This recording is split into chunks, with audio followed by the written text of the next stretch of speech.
नमस्ते, म पासाङ शेर्पा चिचिला गाउँपालिकाको अध्यक्ष। आजबाट हाम्रो यस चिचिला सन्देश रेडियो कार्यक्रम सुचारू हुँदैछ। यो कार्यक्रम चाहिँ सम्पूर्ण आम चिचिलावासीहरूले सुनेर आफ्नो सल्लाह सुझाव प्रतिक्रिया चाहिँ यो रेडियो मार्फत पनि दिन सक्नुहुनेछ। म चिचिला गाउँपालिकाको सम्पूर्ण महानुभावहरूलाई के भन्न चाहन्छु भने हामीले गाउँपालिकामा भए गरेका योजना अथवा नीति तथा कार्यक्रम जुनसुकै कुराहरू पनि हामीले सामाजिक सञ्जालबाट चाहिँ हामीले सूचना सम्प्रेषण गरेका थियौँ र हाम्रो गाउँपालिकामा अलिकति नेटको पहुँच सबै ठाउँ नपुगेको हुँदा र यो सामाजिक सञ्जालबाट सबै ठाउँमा चाहिँ हामीले सूचना पुर्याउन नसक्ने अथवा हेर्न नसक्ने भएको हुँदा हामीले रेडियो कार्यक्रम चिचिला गाउँपालिकाले सञ्चालन गरेका छौँ। किनकि यो सञ्चालन गर्नुको कारण चाहिँ जुनसुकै ठाउँमा पनि हाम्रो चाहिँ रेडियो टिप्ने भएको कारणले चाहिँ रेडियो कार्यक्रम चलाउँदा अलिकति जनताको घर दैलोमा सूचना पुग्ने र चाहिँ अहिलेसम्म चिचिला गाउँपालिकाको सन्देशहरू चाहिँ त्यहाँसम्म पुग्ने भएकोले गर्दा सम्पूर्ण महानुभावहरूलाई आम चिचिलावासी साथीहरूलाई यो रेडियो सुनेर आफ्नो प्रतिक्रिया सुझाव सल्लाह चाहिँ दिनुहुनेछ भन्ने अपेक्षाको साथ हामीले यो रेडियो कार्यक्रम सञ्चालन गरेको हौँ र आफ्नो केही विचारहरू र केही सुझावहरू दिनको लागि चाहिँ रेडियोबाट पनि दिन सक्नुहुनेछ।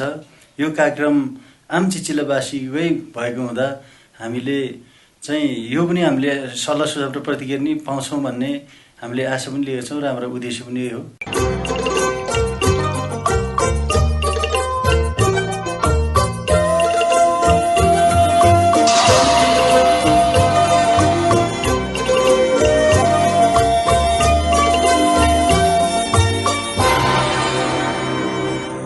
नमस्कार, म बिमला। रेडियो कार्यक्रम चिचिला सन्देशको यो पहिलो अङ्कमा तपाईलाई हार्दिक स्वागत छ। चिचिला गाउँपालिका र नागरिक बीच पुलको रूपमा स्थापित यो कार्यक्रम संखुवा सभाका 2 रेडियोहरूबाट प्रसारण हुने गर्दछ। सामुदायिक रेडियो खादबारी एफएम 105.8 मेगाहर्जबाट हरेक सोमबार साँझ 36 बजे र रेडियो संखुवा सभाबाट हरेक मंगलबार बिहान 7:30 बजे प्रसारण हुने गर्दछ।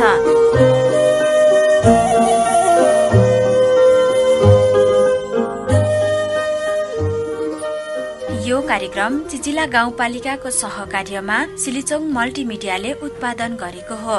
यो कार्यक्रममा चिचिला गाउँपालिकाले सम्पादन गरेका र गर्न लागेका विभिन्न क्रियाकलापहरू प्रस्तुत गर्छौं। त्यस्तै गाउँपालिकाले पारित गरेका नीति तथा कार्यक्रमहरू कार्यान्वयनको बारेमा पनि जानकारीहरू प्रस्तुत गर्छौं भने गाउँपालिकाको समृद्धिका सम्भावनाहरूलाई पनि उजागर गर्छौं।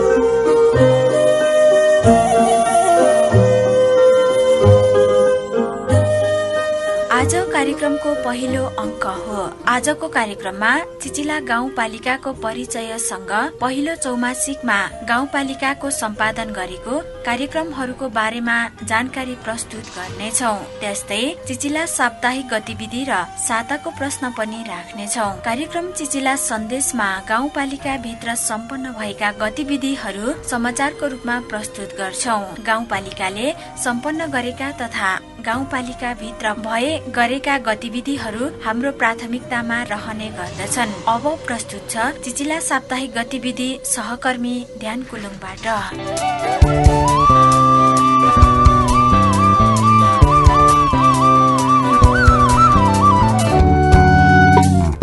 चिचिला गाउँपालिकाको कृषि तथा पशु शाखाले 5 कृषकहरूलाई घाँस काट्ने च्याप कटर वितरण गरेको छ। 70% अनुदानमा गाउँपालिकाका 5 कृषकलाई उक्त सामग्री वितरण गरिएको हो। च्याप कटर पाउनेहरूमा वडा नम्बर 4 का काजीमान गुरुङ, वडा नम्बर 2 का लाक्पा साङ्गे शेर्पा र रणबहादुर राई रहेका छन्। त्यस्तै वडा नम्बर 3 का बारा कुमार राई र रत्नबहादुर राईलाई च्याप कटर वितरण गरिएको कृषि तथा पशु शाखा प्रमुख दीर्घमान कुलुङले जानकारी दिनुभयो। प्रति गोटा 14,000 रुपियाँ पर्ने उक्त सामग्रीको 30% रकम बुझाउन लगाएर कृषकलाई हस्तान्तरण गरिएको शाखा प्रमुख कुलुङले जानकारी दिनुभयो। उक्त सामग्री वितरणका लागि इच्छुकहरूबाट आवेदन सङ्कलन गरिएको र प्राप्त आवेदकहरूको गोठ अनुगमन गरेर उपयुक्त कृषकलाई वितरण गरिएको कुलुङले जानकारी दिनुभयो। प्रमुख प्रशासकीय अधिकृतको संयोजकत्वमा रहेको 7 सदस्यीय पशु विकास समन्वय समितिको सिफारिस अनुसार लाभग्राही कृषक छनौट गरिएको बताइएको छ। चिचिला गाउँपालिकाको आहालेमा आधारभूत सामुदायिक स्वास्थ्य इकाइ स्थापना गरिएको छ। आइतबार आयोजित कार्यक्रममा गाउँपालिकाका अध्यक्ष पासाङ नुर्बु शेर्पाले इकाइको उद्घाटन गर्नुभएको हो। गत गाउँसभाबाट पारित भएको कार्ययोजना अनुसार गाउँपालिकाको वडा नम्बर 2 को आहालेमा स्वास्थ्य इकाइको स्थापना गरिएको हो। इकाइ सञ्चालनका लागि भवनको निर्माण भइ नसकेकोले स्थानीय रिन्जी शेर्पाको घरमा अस्थायी कार्यालय राखिएको छ। स्थानीय शेर्पाले स्वास्थ्य इकाइको आफ्नै भवन निर्माण नभएसम्मको लागि 2 कोठा निशुल्क उपलब्ध गराउनु भएको हो। आहाले गाउँका नागरिकहरू यसअघि उपचारका लागि चिचिला वा सदरमुकाम खाँदबारी जानु पर्थ्यो। अब भने यहाँका नागरिकहरूले आफ्नै गाउँबाट आधारभूत स्वास्थ्य सेवा पाउने भएका छन्। यस इकाइबाट सेवा दिनका लागि 1 जना अहेबको व्यवस्था गरिएको गाउँपालिका अध्यक्ष पासाङ नुर्बु शेर्पाले जानकारी दिनुभयो। उद्घाटन कार्यक्रममा गाउँपालिकाका उपाध्यक्ष यदुकुमारी राईको समेत उपस्थिति रहेको थियो। कार्यक्रमलाई गाउँपालिकाका प्रमुख प्रशासकीय अधिकृत शुक्रदेवी राईले सञ्चालन गर्नुभएको थियो। उक्त कार्यक्रममा स्थानीय कुमार गुरुङ, पेमा रिन्जी शेर्पा र रिन्जी शेर्पाले खुसी व्यक्त गरेका थिए।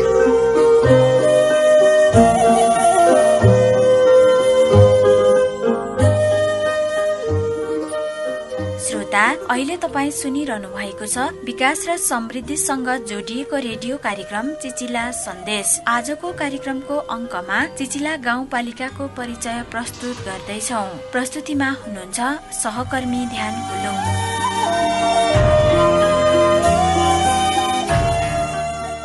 चिचिला गाउँपालिका भूगोल र जनसङ्ख्याको हिसाबले सबैभन्दा सानो स्थानीय तह हो। पूर्वमा सभापोखरी गाउँपालिका, दक्षिणमा खाँदबारी नगरपालिका, पश्चिममा सिलिचोङ गाउँपालिका र उत्तरमा मकालु गाउँपालिकासँग सिमाना जोडिएको चिचिला गाउँपालिका जिल्ला सङ्खुवासभा 1 नम्बर प्रदेशमा पर्दछ।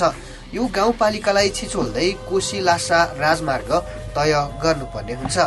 देशको संघीय पुनर्संरचना अनुसार संघीय मामिला तथा स्थानीय विकास मन्त्रालयले 753 स्थानीय तह लागू गर्दा साबिक मत्स्य पोखरी र दिदिङ गाउँ विकास समितिलाई समेटेर चिचिला गाउँपालिका घोषणा गरेको हो। 5 वटा वडा रहेको गाउँपालिकाको कुल क्षेत्रफल 88.63 वर्ग किलोमिटर रहेको छ। प्राकृतिक, सांस्कृतिक एवं जैविक विविधताले भरिपूर्ण यस गाउँपालिकाले धार्मिक, सांस्कृतिक एवं प्राकृतिक पर्यटनको भरपूर सम्भावना बोकेको छ। यो गाउँपालिकामै सबैभन्दा उचाइमा बलुथाम बौद्ध स्तूपा रहेको छ, जसको उचाइ समुद्र सतहबाट 2350 मिटरको उचाइ रहेको छ। यहाँ प्राकृतिक पर्यटनमा मत्स्य पोखरी, धुवाछागा, नागदह, चुच्चेढुङ्गा इत्यादि रहेका छन्। चिचिला गाउँपालिकाकै सबैभन्दा उच्च स्थानमा रहेको कप्ताने पोखरी पनि यहाँको एक पौराणिक धार्मिक क्षेत्र हो। नेपाल तिब्बत युद्ध भएको बेला सैन्य सामग्रीहरू लुकाइएको, तर उक्त सामग्री लिन आउँदा सामग्री राखिएको ठाउँ पुरै पानीले ढाक्ने गरी पोखरी भरिएको किम्वदन्ती छ। यहाँ मङ्सिरे र वैशाखे पूर्णिमामा पाठ पूजा गर्ने गरिन्छ। चिचिला गाउँपालिकाकै अर्को मत्स्य पोखरीको चर्चा सायदै सबैले सुनेका छन्। सदियौं वर्ष पहिलेदेखि नै मत्स्य पोखरीमा पानीको मूल रहेको र उक्त पानीको पोखरीमा बाक्लो संख्यामा माछा भएकोले यसलाई मत्स्य पोखरी भनिएको हो। यो माछा देवी देवताको रूप भएको मानिन्छ, त्यसैले यहाँको माछा कसैले मार्दैनन्। यहाँ पनि वैशाखे र मङ्सिरे पूर्णिमाको समयमा नाग नागिनीको पूजा गरेर मेला लगाइन्छ। गाउँपालिकाले पर्यटन विकासका लागि प्रदेश 1कै गन्तव्य हुने गरी मकालु हिरक पार्क निर्माणको थालनी गरेको छ। केही वर्ष अघि मकालु हिरक महोत्सवको समयमा राष्ट्रपति विद्यादेवी भण्डारीले अनावरण गर्नुभएको उक्त पार्कको शिलान्यास समेत भइसकेको छ। चिचिला गाउँपालिकामा धान, मकै र कोदो मुख्य गरी उत्पादन हुन्छ भने नगदे बालीमा अलैची राम्रो उत्पादन हुने गर्दछ। वार्षिक 1 मनदेखि 100 मन भन्दा बढी एकै परिवारले अलैची उत्पादन गर्ने गरेका छन्। सम्भवतः नेपालमै पानी मकै यस गाउँपालिकामा मात्र उत्पादन हुने गरेको छ। स्वादिष्ट तथा अति पौष्टिक तत्त्वयुक्त पानी मकैको खेती विस्तार गर्ने नीति गाउँपालिकाले लिएको छ। यस गाउँपालिकामा मुख्य गरी बाख्रा र भेडा पालनको लागि उपयुक्त मानिन्छ। यस बाहेक दूध र घिउका लागि गाई र भैँसी पालनबाट पनि राम्रो आमदानी लिन सकिन्छ। फलफूल तथा तरकारी खेतीबाट पनि यहाँ राम्रो आमदानी हुने गर्दछ। बजार नहोला भन्ने चिन्ता यहाँ छैन। निर्माणाधीन अरुण तेस्रोका कामदारहरूलाई बेच्न सके मात्र पनि यहाँको उत्पादन खपत भइहाल्छ।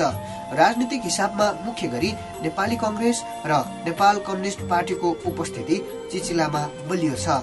स्थानीय तहको निर्वाचनमा नेपाली कांग्रेस, साबिक नेकपा एमाले, नेकपा माओवादी केन्द्र, जनमुक्ति पार्टी, राष्ट्रिय प्रजातन्त्र पार्टी र एक स्वतन्त्र उम्मेद्वारले प्रतिस्पर्धा गरेका थिए। त निर्वाचनमा चिचिला गाउँपालिकाको अध्यक्ष पदमा नेपाली कांग्रेसका पासाङ नुर्बु शेर्पा निर्वाचित हुनुभएको छ भने उपाध्यक्ष पनि सोही पार्टीका यदु कुमारी राई निर्वाचित हुनुभएको थियो। वडा नम्बर 2 मा साबिक नेकपा माओवादी केन्द्रका उम्मेद्वार मीर बहादुर कुलुङ निर्वाचित भएका थिए भने वडा नम्बर 1 मा नेपाली कांग्रेसबाट चन्द्र बहादुर गुरुङ, वडा नम्बर 3 मा कांग्रेसबाट नै गजेन्द्र कुमार राई, वडा नम्बर 4 मा पनि नेपाली कांग्रेसका हर्क बहादुर गुरुङ र वडा नम्बर 5 मा नेपाली कांग्रेसकै मन बहादुर राई निर्वाचित भएका थिए।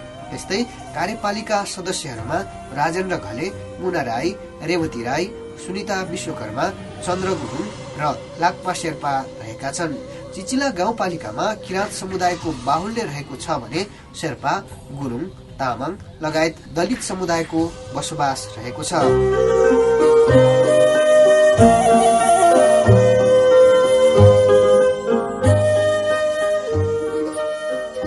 अहिले प्रस्तुत गर्यौं चिचिला गाउँपालिकाको संक्षिप्त प्रोफाइल। यो संक्षिप्त प्रोफाइलबाट गाउँपालिकाको बारेमा विभिन्न जानकारीहरू लिनुभयो नै भन्ने हाम्रो अपेक्षा हो।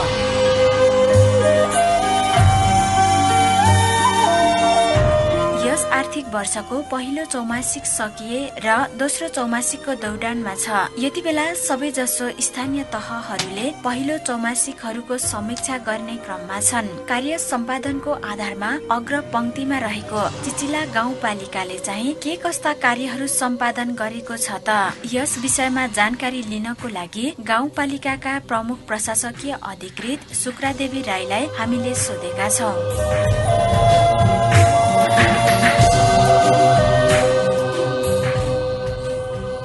कार्यक्रममा स्वागत छ म्याम।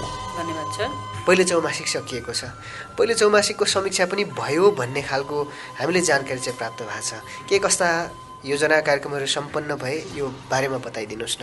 प्रश्नको लागि धन्यवाद छ। चिचिला गाउँपालिका वास्तवमै आफ्नो योजनाहरू कार्यान्वयन गर्नका लागि एकदमै उत्साहित र लालयित छ।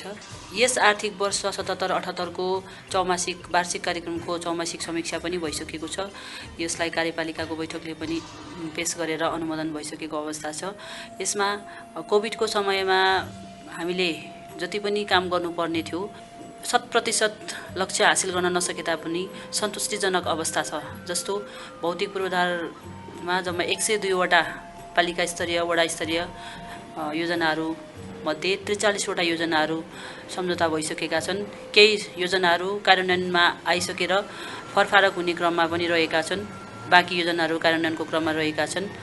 त्यस्तै गरेर पालिका स्तरीय ठुला योजनाहरू मध्ये गाउँपालिका स्तरीय गाउँपालिकाको प्रशासकीय भवन निर्माणको क्रम जारी रहेको छ। त्यस्तै गरी वडा नम्बर 3 र वडा नम्बर 1 को प्रशासकीय भवन निर्माण सम्पन्न हुने क्रममा रहेको छ। वडा नम्बर 2 र वडा नम्बर 5 को निर्माण कार्य ठेक्का प्रक्रिया अगाडि बढेर सम्झौता समेत भइसकेको छ। यो आर्थिक वर्षको अन्त्यसम्म सम्पन्न भइसक्ने अवस्था छ। त्यस्तै गरी शिक्षा शाखामा हामीले जति पनि चौमासिक कार्यक्रमहरू वार्षिक कार्यक्रममा समावेश गरेका थियौँ। ती मध्ये कम्प्युटर तालिम, विद्यालय रङरोगन गर्ने कार्य, हिल ट्याङ्क वितरण गर्ने काम सम्पन्न भइसकेको छ। त्यस्तै गरी स्वास्थ्य शाखामा HMS तालिम र औषधि खरिद तथा ढुवानी गर्ने काम सम्पन्न भइसकेको छ भने यसबाट स्वास्थ्य इकाइहरूबाट रेगुलर सेवाहरू प्रदान भइरहेको छ। कृषि शाखामा मिनी किट तरकारी खेतीको लागि मिनी किट वितरण गर्ने कार्य, च्याउको बिउ वितरण गर्ने कार्य हाते ट्र्याक्टर वितरण गर्ने कार्य सम्पन्न भइसकेको छ। नर्सरी व्यवस्थापनको कार्य प्रक्रिया अगाडि बढिरहेको अवस्था छ। त्यस्तै गरी पशु सेवा शाखामा गाइनोकोलोजिकल उपचार सेवा, प्रयोगशाला उपचार सेवा, माइनर सर्जिकल उपचार सेवा रेगुलर रूपमा भइरहेको छ, जुन हाम्रो नियमित कार्य अन्तर्गत पर्दछन्। भने पहिलो चौमासिकमा हुनुपर्ने काम च्याप कटर, 5वटा च्याप कटर घाँस काट्ने मेसिन हामीले वितरण गरिसकेको अवस्था छ। महिला विकास शाखामा 16 दिने लैङ्गिक हिंसा विरुद्धको अभियानमा हामीले 3वटा वडामा कार्यक्रम सम्पन्न गरेका छौँ। भने अपाङ्गता ज्येष्ठ नागरिक परिचय पत्र वितरण गर्ने कार्य नियमित रूपमा भइरहेको छ। प्रधानमन्त्री रोजगार कार्यक्रममा हाम्रो धेरै वडामा कामहरू सम्पन्न भइसकेको छ। वडा नम्बर 3मा मात्रै 3मा र वडा नम्बर 1को थोरै मात्रै काम सम्पन्न हुन बाँकी छ। बाँकी सबै वडाहरूमा रोजगार कार्यक्रमको कामहरू सम्पन्न भइसकेको अवस्था छ। जस्तो रोजगार संयोजककै भन्नुभयो, यो एक तरिकाले सङ्घीय सरकारले पनि महत्त्वको साथ हेरेको छ। के कस्ता कार्यक्रमहरू चाहिँ सम्पन्न भए, यो अन्तर्गत के काम भए, यो बारेमा जानकारी गराउनुहोस् न। रोजगार कार्यक्रमको विषयमा भन्दाखेरि यो राष्ट्रिय महत्त्वको योजना पनि हो, यो कार्यक्रम पनि हो। यसले चाहिँ स्थानीय तहमा स्थानीयवासीहरूलाई चाहिँ रोजगार सृजना गर्ने काम भइरहेको छ। भने अर्कोतर्फ चाहिँ लोकल हाम्रो जति पनि सामानहरू छन् हामीसँग भएको लोकल रिसोर्सेसको युटिलाइज भएर चाहिँ एउटा विकास निर्माणमा चाहिँ एकीकरण गर्ने काम भइरहेको छ। हामीले यस आर्थिक वर्षमा प्राप्त प्रधानमन्त्री रोजगार कार्यक्रमको बजेट चाहिँ 5वटा वडामा बाटो सोलिङ गर्ने काम, मोटर बाटो वा पदमार्ग सोलिङ गर्ने काममा हामीले बजेट विनियोजन गरेका थियौँ। तीमध्ये चिचिला ढाडा गाउँ, पदमार्ग खालिङ गाउँ मोटर बाटो सोलिङ गर्ने कार्य, धजे सङ्क्रान्ति मत्स्य पोखरी मोटर बाटो सोलिङ गर्ने कार्य, गुरासे माङमाया थेबे बाक्सिदा इवा 0 पोइन्ट मोटर बाटो सोलिङ गर्ने कार्य सम्पन्न भइसकेको छ।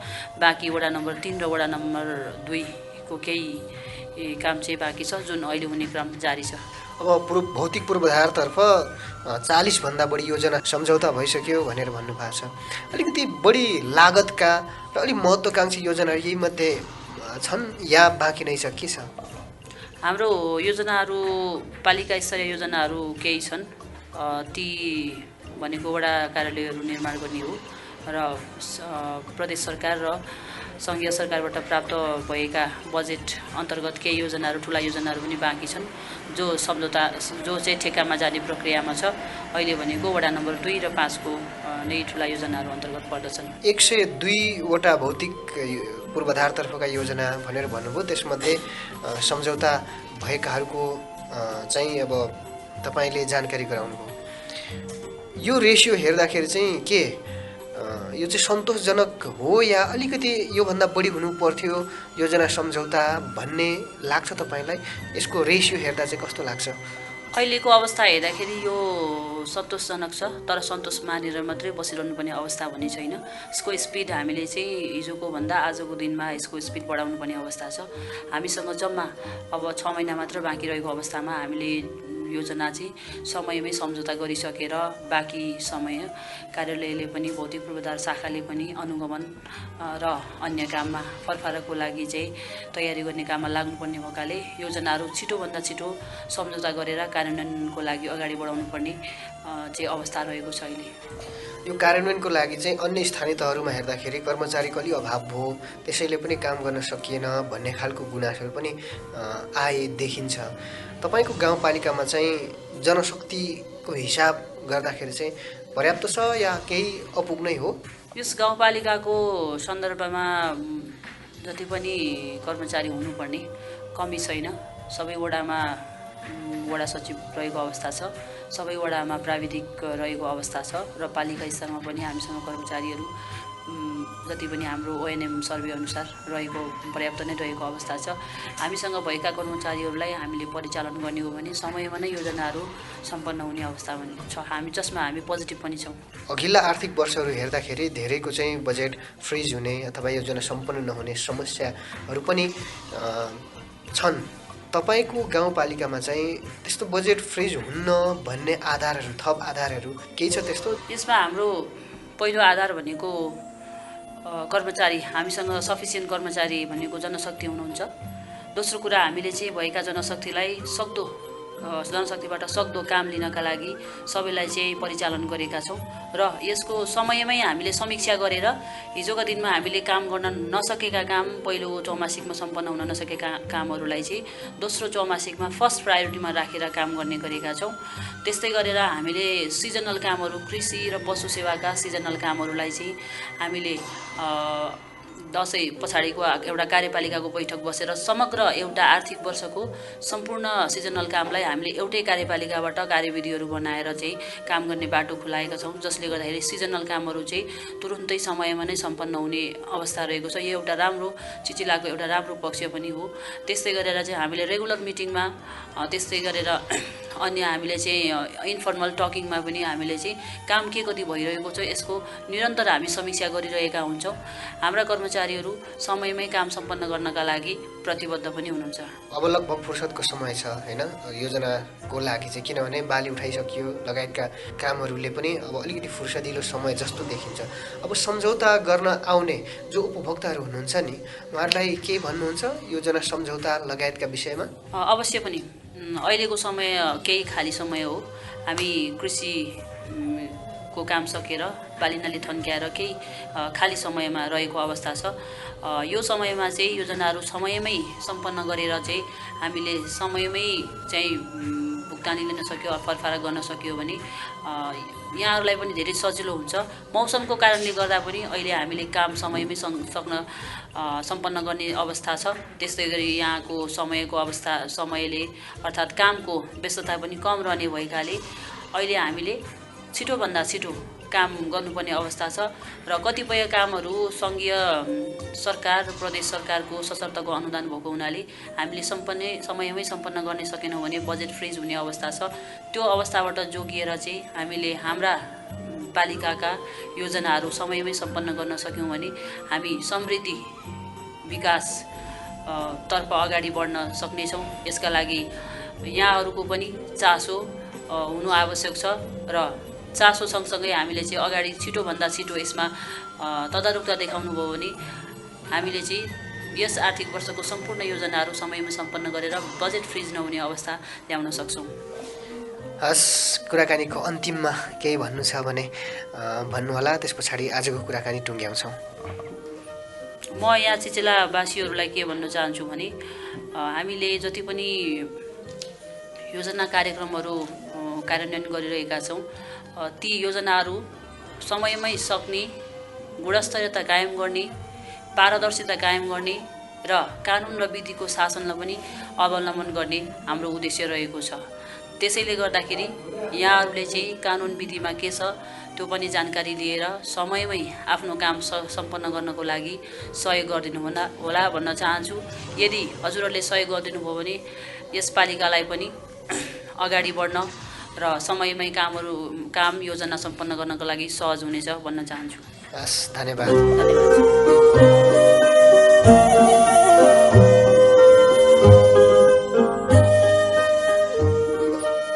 कार्यक्रम चिचिला सन्देशमा अब साताको प्रश्न स्तम्भ राख्ने बेला भएको छ। यो स्तम्भमा हामीले प्रत्येक हप्ता एक प्रश्न राख्नेछौँ। उक्त प्रश्नको जवाफ तपाईँ श्रोताले मोबाइलबाट पठाउनु पर्नेछ। सही जवाफ मिलाउनेहरू मध्ये गोला प्रथाबाट एकजनालाई छनौट गरी 100 रुपियाँको रिचार्ज ब्यालेन्स उपलब्ध गराउनेछौँ। प्रश्नको जवाफ बहुवैकल्पिकमा राखिनेछ। यो साताको लागि प्रश्न यस प्रकारको छ।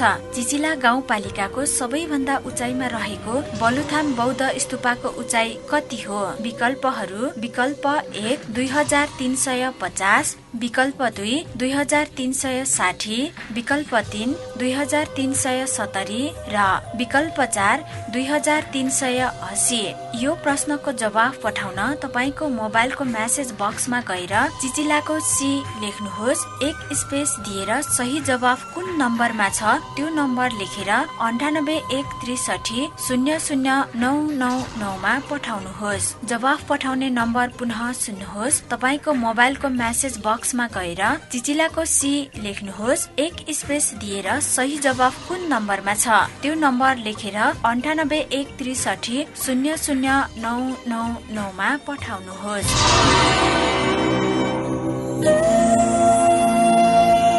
यी प्रसंग अङ्कमा कुरा गर्दा गर्दै आजको कार्यक्रमको निर्धारित समय सकिनै लागेको छ। आजको कार्यक्रम सुनेर तपाईलाई कस्तो लाग्यो? कुनै प्रश्न, जिज्ञासा तथा सुझावहरू छन् भने हामीलाई सिधै सम्पर्क गर्न सक्नुहुनेछ। हाम्रो सम्पर्क नम्बर हो 9813600999। हवस् त, आजको कार्यक्रमबाट कार्यक्रम उत्पादन टोलीका राजमान राई र ध्यान कुलुङ सहित म प्रस्तोता बिमला गुरुङ पनि बिदा चाहन्छु। नमस्कार।